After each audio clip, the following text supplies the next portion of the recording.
આપને શું કઈ પ્રકારે ધમકી આપવામાં આવી રહી છે?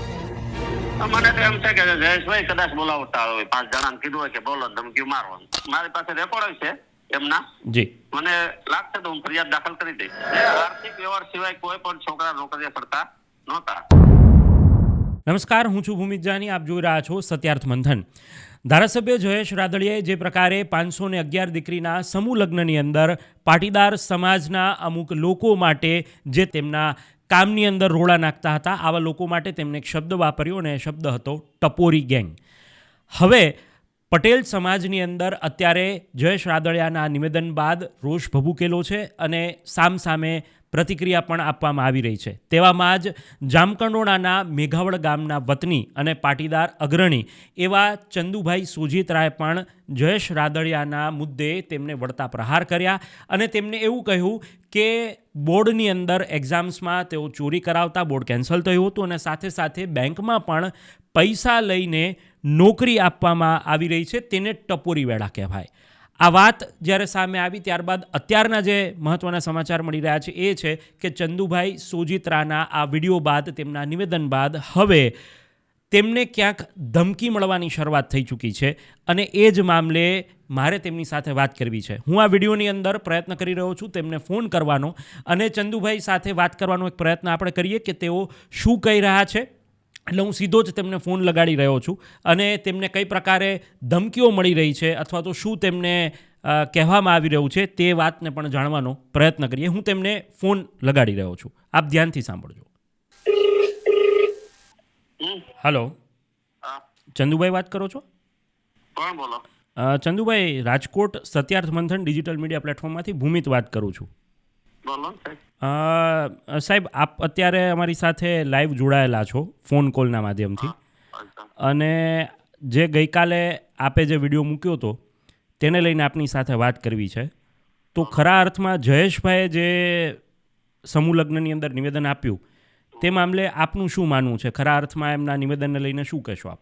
જયેશભાઈ સમૂહ લગ્ન કરે છે, સરસ વાત છે, સારી વાત છે, પણ જે સ્ટેજ ઉપરથી જેને ભાષણ કર્યું કે 2-3% લોકો, એટલે 60% લેવા પટેલ સમાજની વસ્તી છે, 2-3% કરે 2 લાખ ટપોરી થયા, એવું એનો કહેવાનો મતલબ છે ને એમ.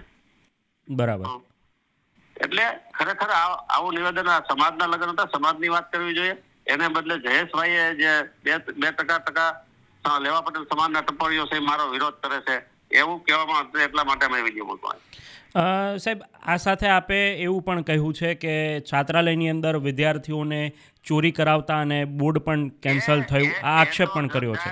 પ્રેસ મીડિયામાં આવી ગયું છે, બધા જ ખબર છે કે 10માનું બોર્ડ જી કેન્સલ કરવામાં આવ્યું હતું, બધા જ વિદ્યાર્થીને નપાસ કરવામાં આવ્યું. 1 વર્ષ વિદ્યાર્થીના બગડ્યા હતા. એ તમામ મીડિયાઓને, તમામ મિત્રોને બધા જ ખબર છે. બરાબર. તો સાહેબ, અત્યાર સુધી આ મામલે કેમ કોઈ પાટીદાર અગ્રણીએ કે કોઈ સમાજના લોકોએ વાત નહોતી કરી? હવે સમાજના અગ્રણીમાં તો જો જયેશભાઈ લેવા પટેલ સમાજના અગ્રણી કરે છે. આ તો એક જયેશભાઈ ને ઘણા અગ્રણીઓ, સમાજના અગ્રણીઓ, લેવા પટેલની દીકરી જે અમરેલીનો બનાવ બન્યો એમાં એક પણ લેવા પટેલના સમાજના અગ્રણીઓ, સંસ્થાના અગ્રણીઓ કોઈ બોલ્યા જ નથી. તો જયેશભાઈ જે સન્માન કર્યું કૌશિકભાઈનું ત્યાં, એને રાતે 11 વાગે એના જિલ્લામાંથી 11 વાગે રાત્રે દીકરીની ધરપકડ થાય, કોઈ એવું ક્યાંય ગુજરાતમાં બન્યું નથી. આ પહેલો દાખલો બન્યો છે. તો લેવા પટેલ સમાજના રાજકીય વ્યક્તિ હોય કે આગેવાનો હોય, સંસ્થા હોય, બધાને બોલવું જોઈએ. એક પણ વ્યક્તિ બોલ્યા નથી એમાં. આપને એવું લાગે છે કે ખરા અર્થમાં જયેશભાઈએ જે વાત કરી છે તે ક્યાંક સમાજને લાંછન તો લગાડે છે, પરંતુ સાથે સાથે તેમને નામ જોગ વાત કરવાની જરૂર હતી? માત્ર આક્ષેપ, જેને કઈ મને મારી દુશ્મની જેની હારે હોય એને કહી દો ભાઈ આ ભાઈ ફલાણા ભાઈ છે, એને નામ આપી દો. નામ જોગ વાત કરતી હોય તો આજે આ સમાજના લોકોને મૂકવાની જરૂર, કોઈ વિડિયા મૂક્યા બધા, કોઈ વિડિયા મૂકવાની જરૂર ન પડે.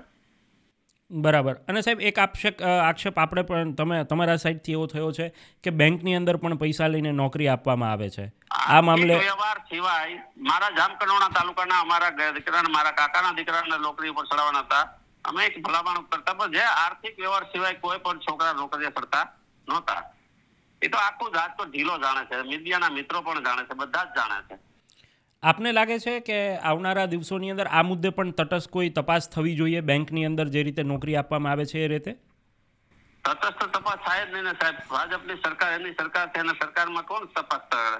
તપાસ તો થતી નથી. બરાબર. તો આ મામલે આગળ શું થવું જોઈએ? આપની જે પ્રતિક્રિયા છે એ મામલા ઉપરથી પાટીદાર સમાજ શું નિર્ણય કરશે, અથવા તો જેમના જે વ્યક્તિઓ પર વાત હોવી જોઈએ.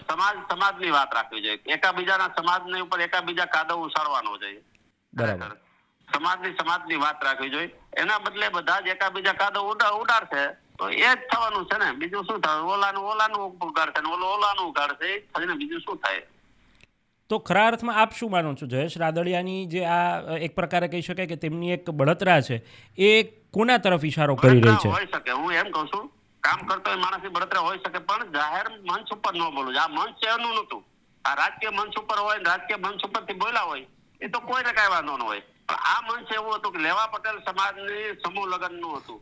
સમૂહ લગ્નના સ્ટેજ ઉપરથી સમાજને પ્રેરણા મળે એવી દેવી જોઈએ. એને બદલે સમાજને 2% ટપોરી કેવા, એટલા બધા સમાજમાં બેઠા હોય 2% ટપોરી કેવા, એવું થોડું ચાલે. આપે એક વાત એવી પણ કહી છે કે વિઠ્ઠલભાઈ રાદડિયાના વિશે પણ આપે વાત કહી છે કે તે મોઢે જે હતા એ કહી દેતા હતા. તો એ મામલે શું કહેશો? જે કાંઈ કેવું હોય એને મોઢે કહી દે, ભાઈ તમે આવો છો, તું આ રીતે છે, એ એનું કહેવાનું હતું. જયેશભાઈને હું એમ કહું છું, જેની હારે વાંધો હતો તેને આંકડી સીધી કહી દો, ભાઈ તમે આ ભાઈ જ છે એમ. જી, ક્યાં પ્રોબ્લેમ જ ઉભો થતો હતો કોઈને. ચોક્કસથી. એક વાત એવી પણ સામે આવી છે કે આપને પણ આ નિવેદન બાદ હવે ધમકીભર્યા કંઈક ફોન આવવા માંડ્યા છે. એ વાતમાં કેટલી તથ્યતા? એક બે ફોન આવ્યા છે અને કદાચ હવે હજી આગળ કરશે તો હું ફરિયાદ દાખલ કરાવીશ. આપને શું કઈ પ્રકારે ધમકી આપવામાં આવી રહી છે? જયેશભાઈના ચાહકો માણસો હોય, જયેશભાઈ સારા માણસ છે, તમે આમ બોલો છો, તમે આમ કરો છો ને એવું બોલે છે, પણ છતાં હજી મારી પાસે રેકોર્ડ છે એમના. જી, મને લાગશે તો હું ફરિયાદ દાખલ કરી દઈશ. બરાબર છે. તો આવનારા દિવસોમાં જો આવું કંઈ થશે તો આપ ફરિયાદ પણ દાખલ કરશો, જો વધારે પણ પ્રેશર કરવામાં આવશે તો? આપને શું લાગે છે, શા માટે ધમકી આપવી પડતી હોય આપને? હવે એને કોકને જયેશભાઈના ચાહક હોય, જયેશભાઈ ક્યાંક કામ કર્યા સારા એના, તો એને એમ પેટમાં પડે છે કે અમારા જયેશભાઈ વિરુદ્ધ તમે કેમ બોલ્યા એમ. મને તો એમ છે કે જયેશભાઈ કદાચ બોલાવતા હોય, 5 જણાને કીધું હોય કે બોલો, ધમકી મારવાનું. બરાબર. તો ચોક્કસથી ચંદુભાઈ અમારી સાથે જોડાયા અને ફોન પર વાત કરી તે બદલ આપનો આભાર. Thank you. તો તમે જ સાંભળ્યું કે કઈ પ્રકારે ચંદુભાઈને તેમના નિવેદન બાદ, તેમના વિડીયો બાદ હવે ધમકી આપવામાં આવી રહી છે. તેમનો આક્ષેપ એવો છે કે બેંકની અંદર નોકરી આપવા માટે પણ આર્થિક વ્યવહાર કરવા પડે છે અને આ સાથે સાથે છાત્રાલયમાં પણ વિદ્યાર્થીઓને ક્યાંક ચોરી કરાવીને બોર્ડની પરીક્ષા અપાવવામાં આવે છે અને તેના કારણે અમુક વિદ્યાર્થીઓનું બોર્ડ પણ કેન્સલ થયું છે. આક્ષેપ સાથે તેમણે એક વાત કરી છે અને તેવું કહી રહ્યા છે કે મહદઅંશે જામકંડોરણાના લોકોને આ વાતની જાણ છે. પરંતુ એક પ્રશ્ન એ પણ છે કે અત્યાર સુધી આ જ અગ્રણીઓ સમાજના, આ જ લોકો, જો તેમને આ વાત ખબર હતી તો કેમ તેમને કોઈ વખત સામે આવીને કહ્યું નથી? એટલે આક્ષેપ પ્રત્યાક્ષેપની રાજનીતિ અત્યારે તેજ થઈ ચૂકી છે અને આ બધા જ વચ્ચે ચંદુભાઈના વિડીયો પછી અને તેમની પ્રતિક્રિયા બાદ હવે ક્યાંક તેમને ધમકીભર્યા ફોન આવી રહ્યા છે, આવું તેમણે ફોન કોલના માધ્યમથી અમને જણાવ્યું છે. હવે જોઈએ કે આગળ શું થશે, પરંતુ ગુજરાતની રાજનીતિની અંદર કંઈક નવું થવા જઈ રહ્યું છે. આવી વાત વરિષ્ઠ પત્રકાર જગદીશ મહેતાએ પણ અમારી સાથે કરી હતી અને હવે જોઈએ કે આગામી દિવસોની અંદર ગુજરાતની રાજનીતિમાં જયેશ રાદડિયાના નિવેદન પછી સમાજની અંદર અને રાજકારણની અંદર શું બદલાવ આવે છે, કારણ કે મહદઅંશે પાટીદાર પ્રભુત્વ સાથે અત્યારે સરકાર છે.